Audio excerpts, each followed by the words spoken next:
A second French soldier has lost his life due to the conflict in the Middle East. Corporal Anissé Girardin died of wounds he received in an ambush blamed on Hezbollah in the south of Lebanon. He was brought back to France, where he died in hospital this Wednesday. Corporal Girardin was part of a dog-handling landmine clearance group. His fellow soldier in the UN peacekeeping mission in Lebanon, Staff Sergeant Florian Montorio, was shot dead in the Saturday ambush.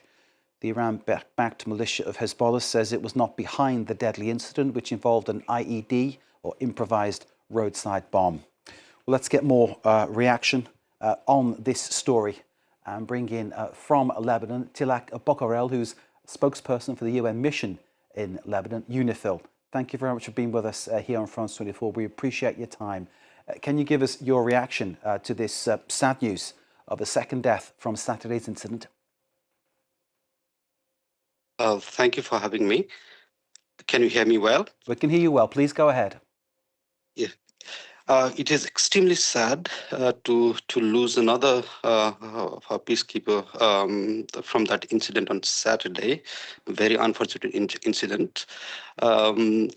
The peacekeeper was doing the duty for peace. He was trying to remove.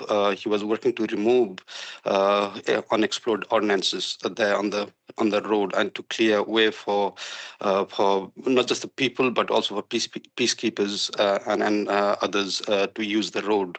We were trying to clear the road that day to access UNIFIL position, which was isolated for several days because of the conflict in the area.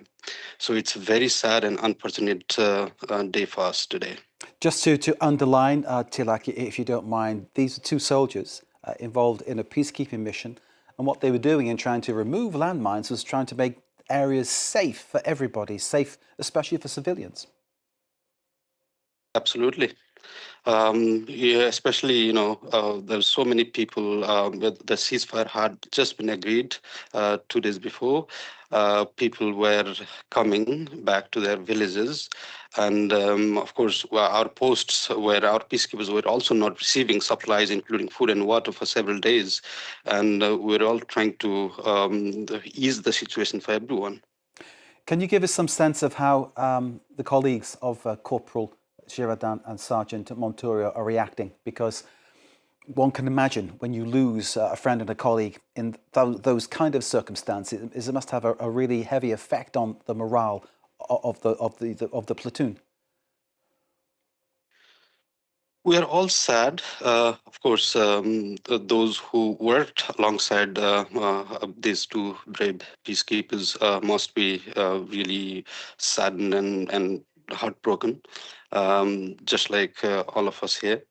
And I know the impact is definitely more on those who worked together with those two colleagues who unfortunately died in that tragic incident. So it's all a sad moment for us, and our force commander. He had a very moving memorial ceremony. He spoke very candidly, and he gave his very emotional statement in the Beirut airport on Sunday when we had a memorial ceremony for one of our colleagues who died on Saturday. How dangerous is the area where the operation is taking place? We understand it's between south of the Litani River, north of the border, basically the area that at one point, Israel's government declared it a kill zone for Hezbollah, i.e. they were targeting Hezbollah terrorists, is what they said. But nonetheless, there is a lot of crossfire, there's been a lot of ordnance put there, there's been improvised explosive devices placed as well. How dangerous is it operating there for the UNIFIL peacekeepers? Generally speaking, since the latest escalation early March, the area south of the blue line, south of the blue line, south of the Litani River, north of the blue line, it's very dangerous. There are so many mines planted that that is the reality now. And also there are a lot of ground activities by the Israel Defense Forces, and there are a lot of activities by non-state actors.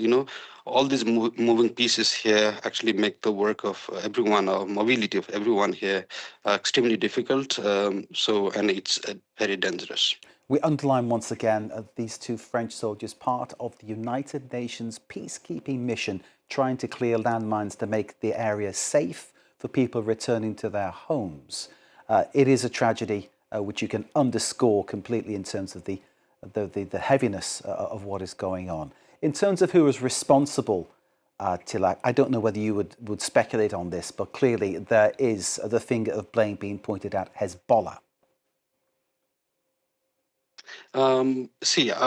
We have launched an investigation, and we have also encouraged the Lebanese authorities to expedite, to swiftly, book the perpetrators and then bring them to justice.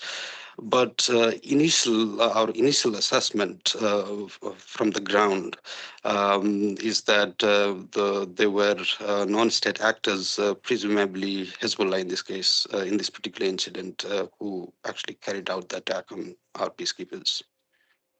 Tilak Pokharel, UNIFIL spokesperson, joining us from Lebanon. Thank you very much indeed, sir, for taking the time to speak to us here at France 24.